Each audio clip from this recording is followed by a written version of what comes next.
do my second review ever of the TMNT Color Classics issue number 2, second book. And if you can see here, it's Shredder's helmet on the cover.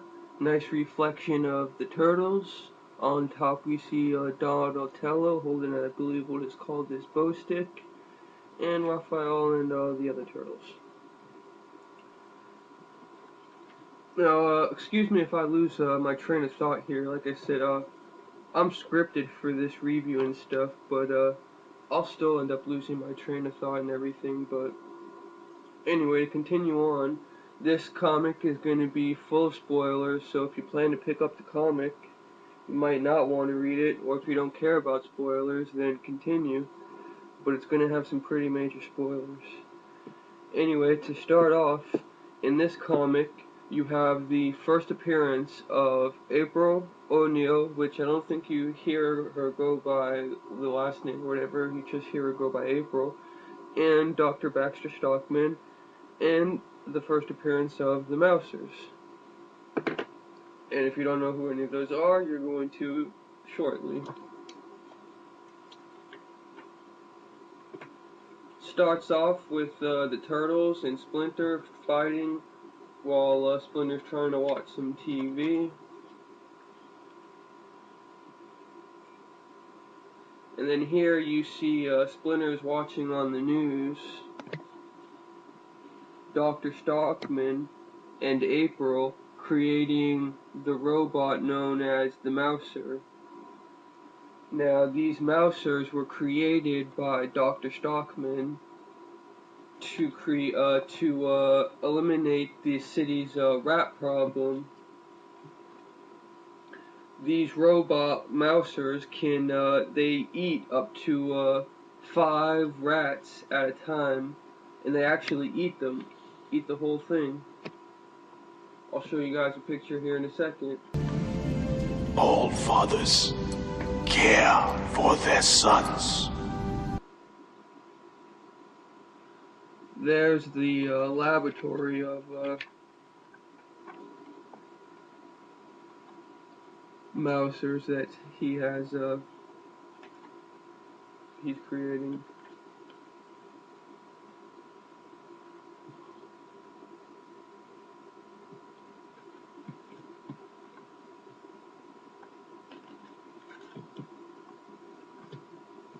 Okay, what ends up happening up to this point is April O'Neil, she hears that, she reads the newspaper and finds out that the city's been having local bank robberies and whatnot.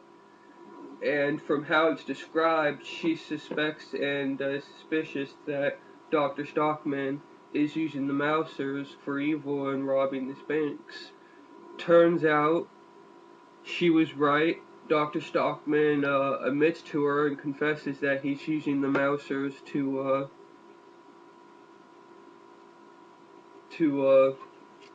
fund robbing the banks.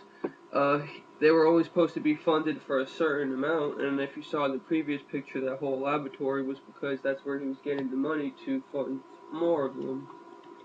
And at this point, April O'Neil tries to bail out and escape, and you could see Dr. Stockman right here tries to take her hostage and ends up trapping her into a trap door that puts her into the sewers.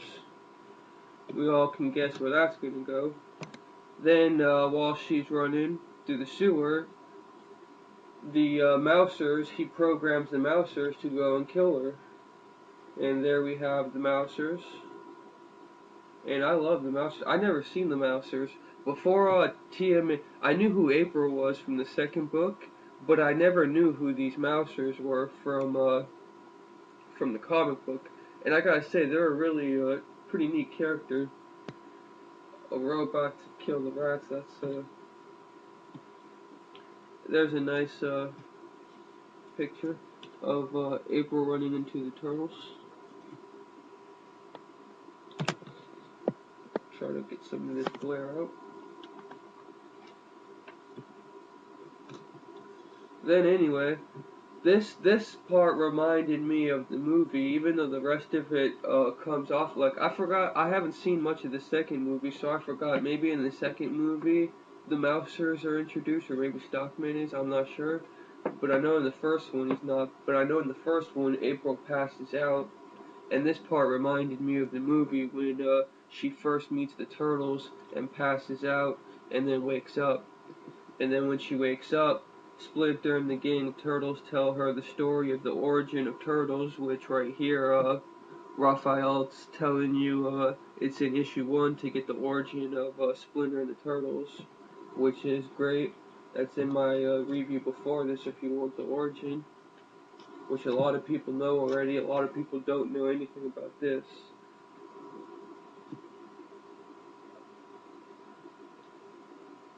Then anyway, once April O'Neil awakens, we have here the Turtles and April O'Neil and the gang. They see Dr. Stockman come on the news, and he's trying to bribe and extort the city of New York for money and threatens to use his Mousers to attack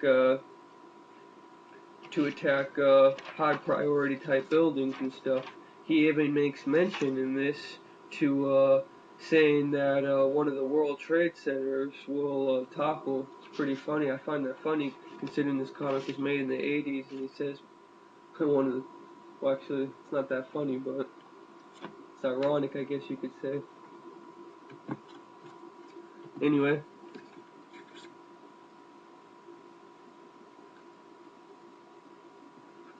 he also threatens to make an example of one of the buildings, and that's what we have here.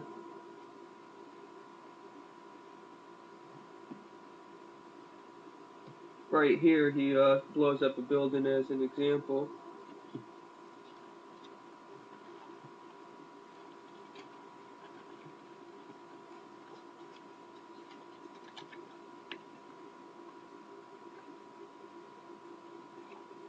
At this point, after seeing that on the news, April leads the Turtles back through the tunnel which she came back to Dr. Stockman's office.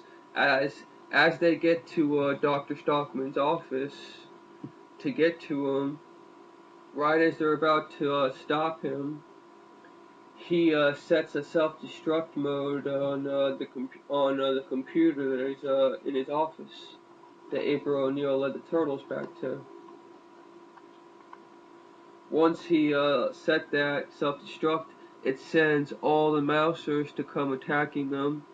They get an idea. Some of the buildings booby-trapped.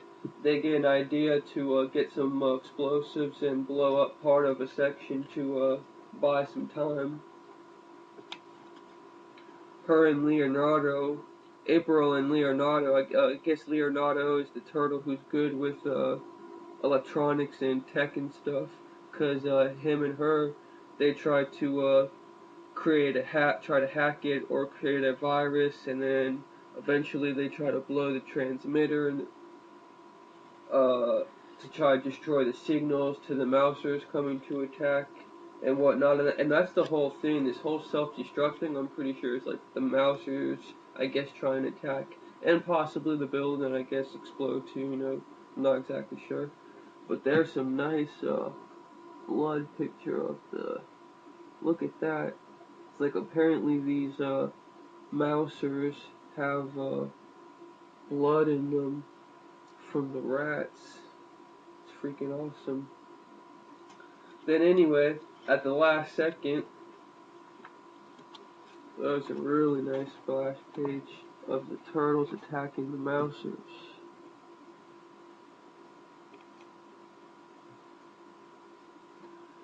At the last second, April and Leonardo, they find that the emergency self-destruct program to shut it down, and at the very nick of time, basically, they find it, and it's over. The end.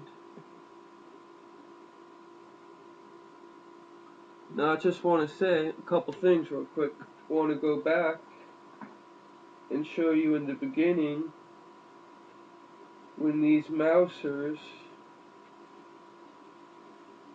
eat the rats,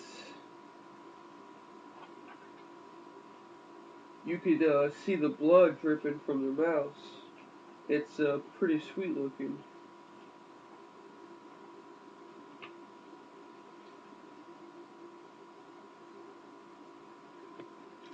As you can see right here. That's when they eat the rats. It's pretty awesome how they eat the rats. Yep. Anyway, that concludes my review for TMNT number 2. Hope you guys enjoyed. Couple things in the back real quick I want to show you is the micro series.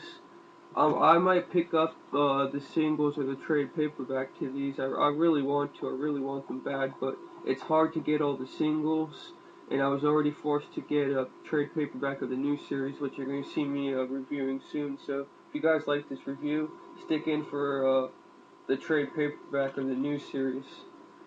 But yeah, want to jump into the singles possibly of that, and also what they're showing is awesome. They're bringing back, which was already an old comic, Mars Attacks. This comic looks so awesome, and I'm a fan of Independence. It's really possible you guys might see me do a review, a full in-depth review of this.